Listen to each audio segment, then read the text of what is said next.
यहाँ पे आ जाओ सर।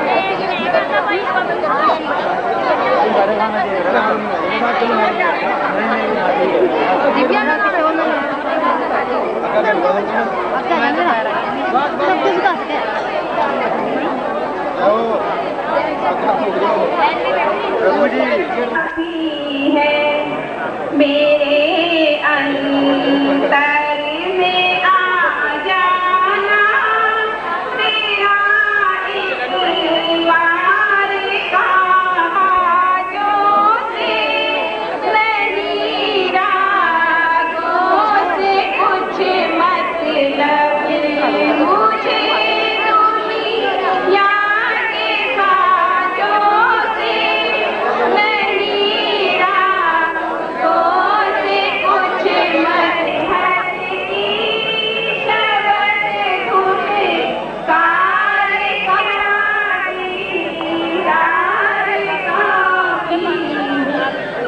मेरे अंतर में आ जाना, तलब मुझको मेरा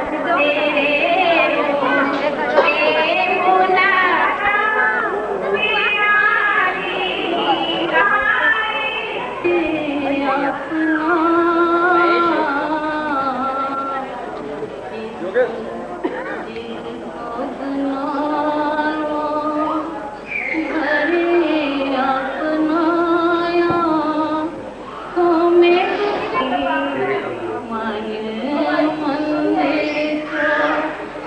एक बजे के लिए जाओ तेरी मेरे डेरे करो ना करो दिल को बुला लो। होती है सुगंध जो फूल में मध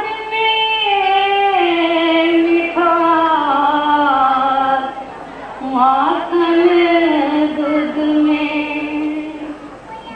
होती है सुगंध जो फूलन में मध में मिठास माखन दूध में क्यों मुझे हृदय में वास करो,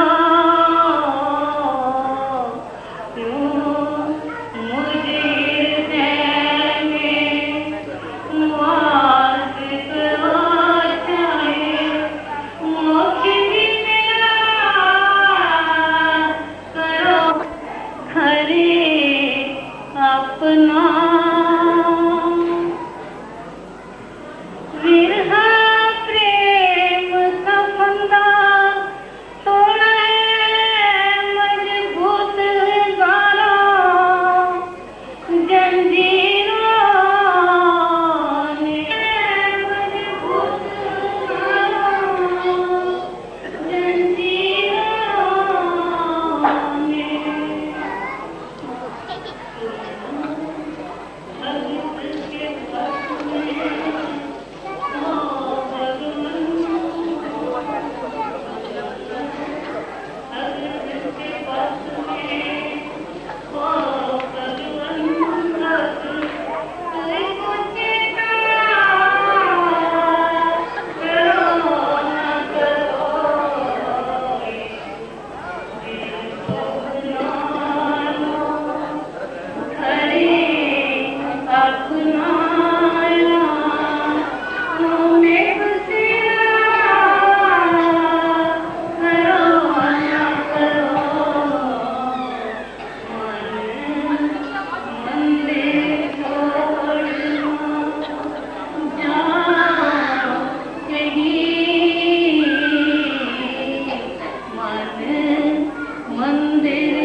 सभी को प्यार ही देते रहे, हर समय बस प्यार ही देते रहे।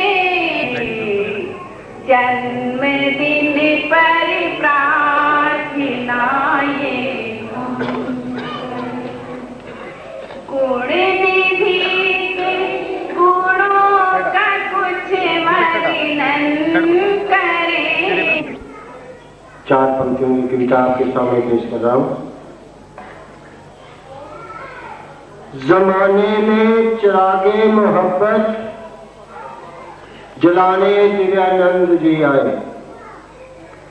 जमाने में चिरागे बारिक शुभ घड़ी शुभ दिन उजाला हो गया जग में। मुबारक शुभ घड़ी शुभ दिन उजाला हो गया जग में। अंधेरे में रूहानी जोत जलाने दिव्यानंद जी आए। अंधेरे में जोत जलाने दिव्यानंद जी आए। जब हमेशा हम इसके धन्यवादी हैं और हमारा सिर हमेशा इनके लिए झुका रहेगा। धन्य वह श्यामली भूमि, धन्य वह परिवार है जहां के रूहानी पुष्प ने महका दिया संसार है। धन्य वह श्यामली भूमि, धन्य वह परिवार है जहां के रूहानी पुष्प ने महका दिया संसार। बढ़ गया आकाश से पाताल का, आज ही के दिन हुआ था इस मसीहा का ज़हूर। आज ही के दिन हुआ था इस मसीहा का ज़हूर। योमे पैदाइश मनाओ स्वामी दिव्यानंद जी का। न डर है न ज़मीन जर है सब तुम्हारा, हमारा क्या है। जो बख्शो हमको बड़ी है बख्शिश, अगर न बख्शो तेरी जुदा भी तुम हो, खुदा भी तुम हो। उठा दो अगर वो हमका पर्दा बिगड़ता है। मैंने एक नियम बनाया हुआ था, फिर मैं थोड़ा टाइम लेकर कहता कि महाराज जी से पूछ कर बताऊंगा, क्योंकि मैं जानता था कि अगर मैं कहा कि मैं ही सब कुछ करूंगा तो हालत ये हो जाएगी, लोग दुनियादारी की बात ही करेंगे, रूहानियत पीछे छूट जाएगी। आज से 25 साल पहले एक वाक़या और गुजरा था मेरे साथ। मैं जा रहा था सादरे से बरेली और वहां सत्संग था। जब हम लोग गजरौला पर रुके तो वहां एक होटल है, तो हमने सोचा सुबह का टाइम था, चाय पी लें। जब हम वहां चाय पीने लगे, 4 आदमी थे, एक ड्राइवर था, 5 आदमी थे, सबने चाय पी। तो सुशीला जी कहने लगी एक एक पराठा भी ले लें। मैंने कहा मेरी जेब में 5 रुपए हैं, 2.5 रुपए चाय के, बाकी 2.5 रुपए में पराठे 5 नहीं मिलते। जब मैंने ये बात कही तो ड्राइवर सलीम था, कहने लगा स्वामी जी तेल भी तो पड़ेगा गाड़ी में, ये पेट तो चल सकता है बिना पराठे के, लेकिन ये गाड़ी तो नहीं चलेगी बिना तेल के। अब ऐसी जगह जहां कोई जानने वाला नहीं, जेब में किसी के पैसा नहीं, अब 30-40 रुपए का तेल पड़ेगा, कहां से आएगा। मैंने कहा मालिक देगा। हम आकर कार में बैठे, ड्राइवर जैसे अपनी सीट पर आया, सामने एक कार आकर रुकी। जब कार आकर रुकी तो उसमें से एक औरत निकली, कहने लगे स्वामी जी हैं इस गाड़ी में, स्वामी जी हैं। ड्राइवर बाहर निकला, कहने लगे हाँ स्वामी जी हैं। कहने कहाँ जा रहे हैं कि बरेली जा रहे हैं। मेरे पास आई, पैर छुआ। भजोई ग्लास वर्क्स जो है उसकी मैनेजिंग डायरेक्टर थी, कहने लगी कि ये मेरी आप सेवा ले लें। मैंने कहा सेवा तो जब ही ली जाएगी जब आप भंडारे में आएंगी। कहने लगे मुझे जरूरी मीटिंग के लिए जाना है, नहीं तो मैं जरूर आती। और आप सेवा लिया, 15 रुपये बच गए। तो मैं कल जब लौट रहा था संडीले से, मेरे मन में ऐसे ख्याल आया, दोहरा रहा था 25 साल की अब की बातें। भजन रेस्टोरेंट में आए, हमने तब भी चाय पी। मैं कहने लगा उस दिन तो बस सुशीला आई थी, 50 रुपये दे गई, उसके बाद कोई नहीं आया आज तक। महाराज जी भी अजीब बात करते हैं। तो मैं जब बैठा था वही एक आदमी आया, कहने लगे स्वामी जी ये मेरी सेवा ले ली। मैंने कहा कैसी सेवा, कौन हो? कहने लगे मैं इसको फैक्ट्री से आया हूँ, ड्राइवर हूँ, मेरे साथ भी जा रहे हैं। बाहर बैठा चाय पी रहा था, देखा आपको, सोचा चले मौका मिल गया दर्शन करने। आकर 100 रुपये सेवा दी। और उसके मन की बात देखिए, ड्राइवर होगा, कितना कमाता होगा, क्या करता होगा। बाहर आया, उसके साहब और वो सब लोग बैठे चाय पी रहे थे। मैं अंदर बैठा था, मैंने सोचा चल कर जरा बाहर बैठूं, तो मुझे देखकर बेचारा खड़ा रहा। तो उसके मालिक पूछने लगे क्या बात है, क्या बात है। बड़ा शर्मा कर कहने लगा मेरे गुरु जी हैं, इसलिए मैं बैठ नहीं सकता।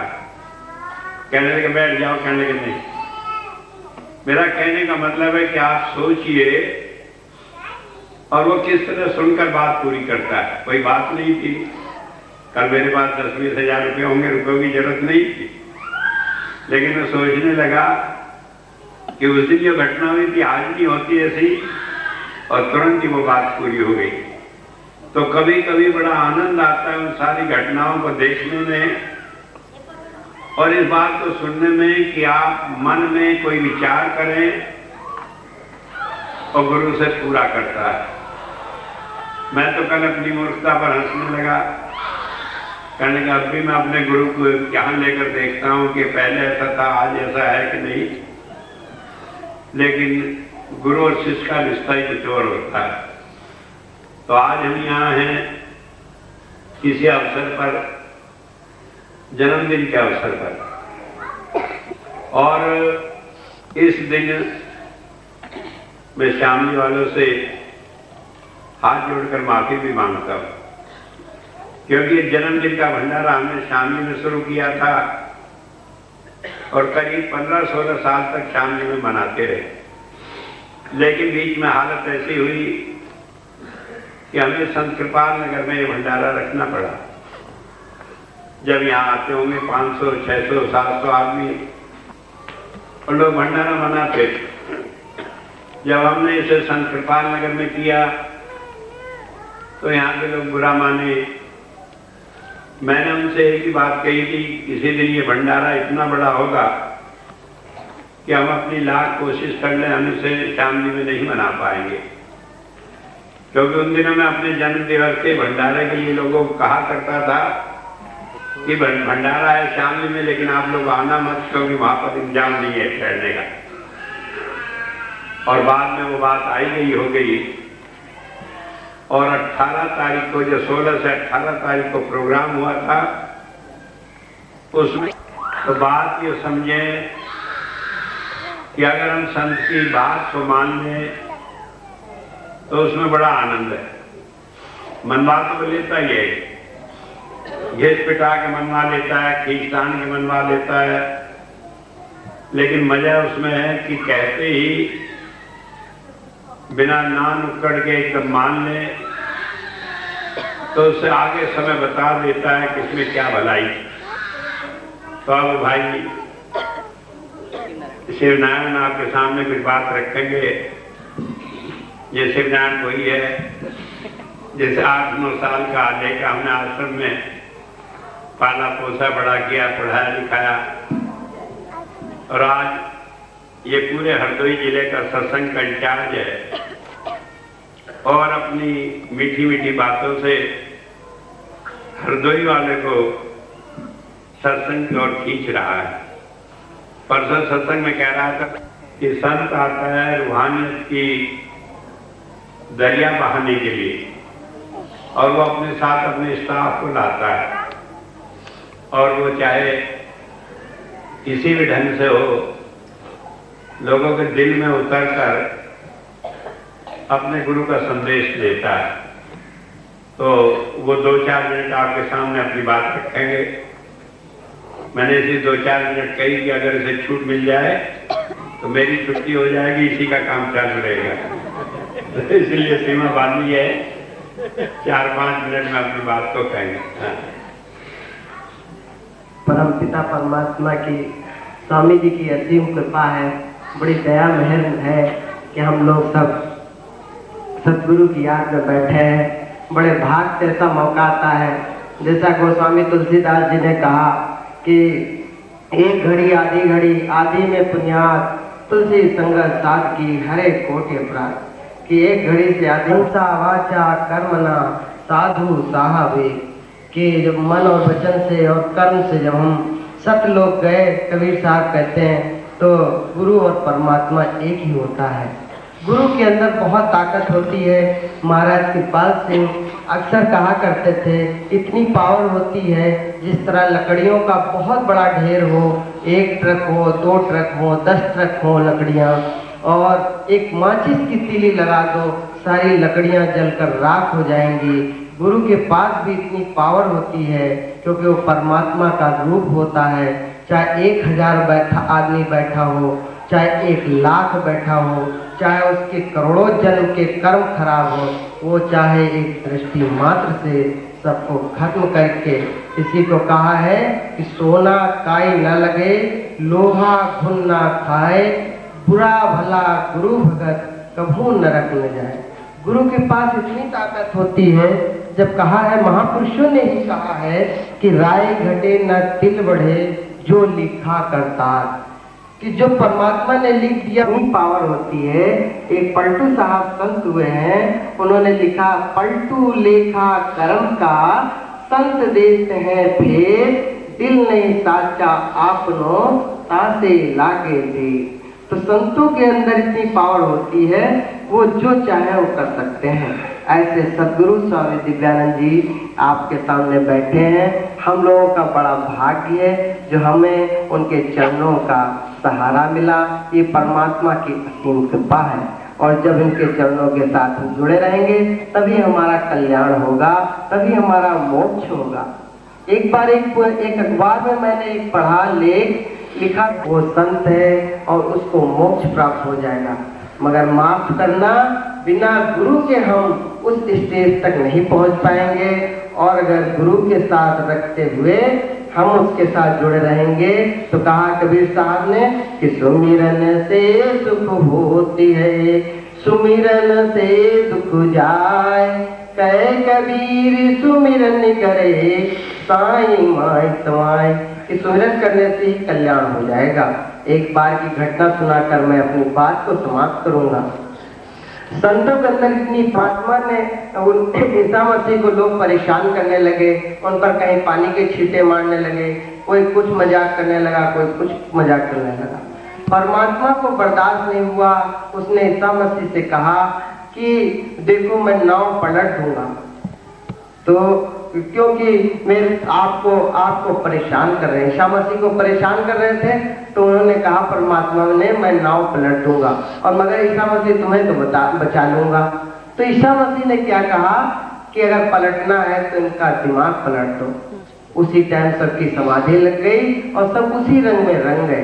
तो ऐसे ही सदगुरु आपके सामने बैठे हैं। एक भाई ने मेरे से कहा, बहुत विद्वान था, पढ़ा लिखा था, टाटा बिरला में जनरल मैनेजर था, कायस्थ था वो कहने लगा तुम कैसे कहते हो स्वामी दिव्यानंद के अंदर परमात्मा काम कर रहा।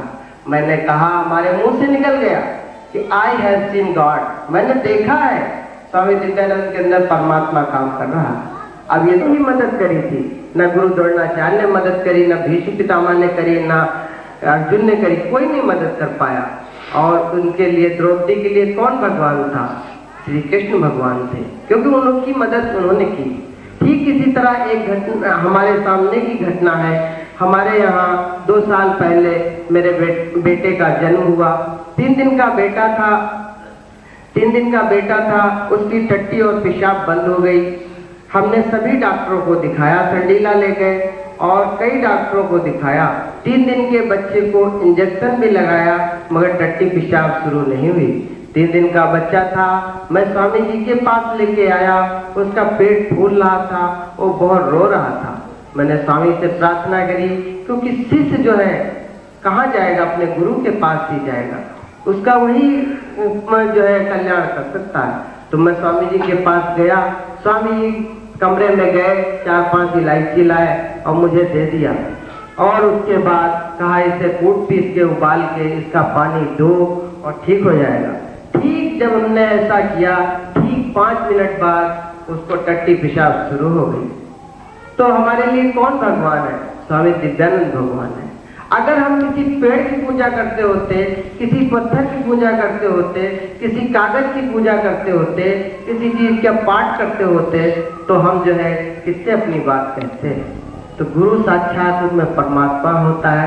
ऐसे गुरु के चरणों में लग जाते हैं, तभी हमारा मोक्ष हो जाता है। मोक्ष कैसे होता है? जैसे चावल लगाते हैं, चावल है किसी खेत में डाल दो, कभी पेड़ नहीं बनेगा। कभी किसी खेत में डाल दो, वो पेड़ नहीं बनेगा। धान होगा, उस पर भूसी चढ़ी होगी, तो वो किसी भी बंजर खेत में डाल दो, वो पेड़ बन जाएगा। ठीक इसलिए कहा, जब तक चावल धान में उपजे बिन से रोज, चावल से भूसी हटे पुनर्जन्म ना हो। सदगुरु के चरणों में लगे रहेंगे तो चावल की तरह ही मोक्ष हो जाएगा। और ये सत्संग का मौका बड़े भाग से मिलता है। कबीर साहब को बुलाया परमात्मा ने, कबीर साहब जाने को तैयार नहीं। कहले राम बुलावा भेजिया दिया कबीरा रोए। जो सुख साधु संत के चरणों में है, वो बैकुंठ में ना हो। बैकुंठ में मोक्ष हो जाएगा, छुट्टी मिल गई। मगर जो सुख साधु संतों के चरणों में है, वो कहीं नहीं है। फिर कबीर साहब ने कहा कि मन ऐसा निर्मल भया जैसे गंगा नीर, नहीं माफ करना, मन ऐसा निर्मल भया उड़कर गया आकाश, सतलोक खाली पड़ा साहब संतन पास। कबीर साहब जो सतलोक में गए, वहां पूछा परमात्मा कहाँ? कुर्सी खाली पड़ी थी। तो लोगों ने बताया वो साधु संतों के पास है। तो हम जिसको याद करते वो हमारे पास होता है, दिल से दिल की रात होती है। तो ऐसे स्वामी जी के चरणों में लगे रहेंगे, सुमिरन करते रहेंगे, उनके बताए हुए रास्ते पर चलते रहेंगे, उनके हुक्म का पालन करते रहेंगे, तभी कल्याण होगा। गुरु गोविंद सिंह जी महाराज ने कहा, रहनी रहे सोई सिख मेरा, वो साहब मैं उसका चेला। तो स्वामी से ही प्रार्थना करना है कि हमको अपने चरणों में लगाए रखें, चरणों से अलग न करें। कहा हरि रूठे तो ठौर है, गुरु रूठे नहीं ठौर। परमात्मा रूठ जाएगा जगह है, मगर गुरु रूठ जाएगा तो कहीं जगह नहीं है। तो एक प्रार्थना करना कि साईं इतना दीजिए जामे कुटुंब समाए, मैं भी भूखा ना रहूं साधु न भूखा जाए। हे स्वामी जी मुझे इतना देते रहिए, मैं खाता पीता रहूं, मेरा स्वास्थ्य ठीक रहे, मेरे घर कोई सत्संगी भाई बहन आ जाए, वो कभी भूखा न जाए। स्वामी जी महाराज की जय।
भर रहे धन खान से सबके तुम परिवार को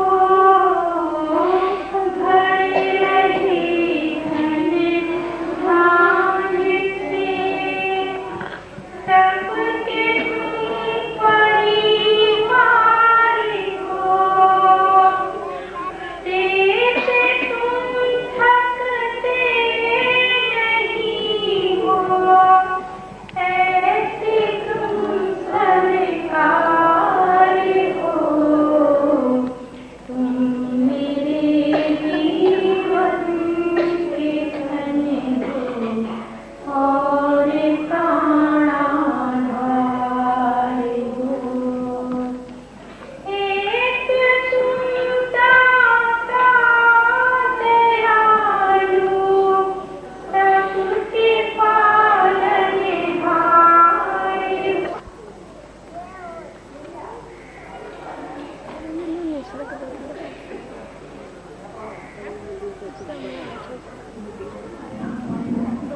Studied Swamiji and all other.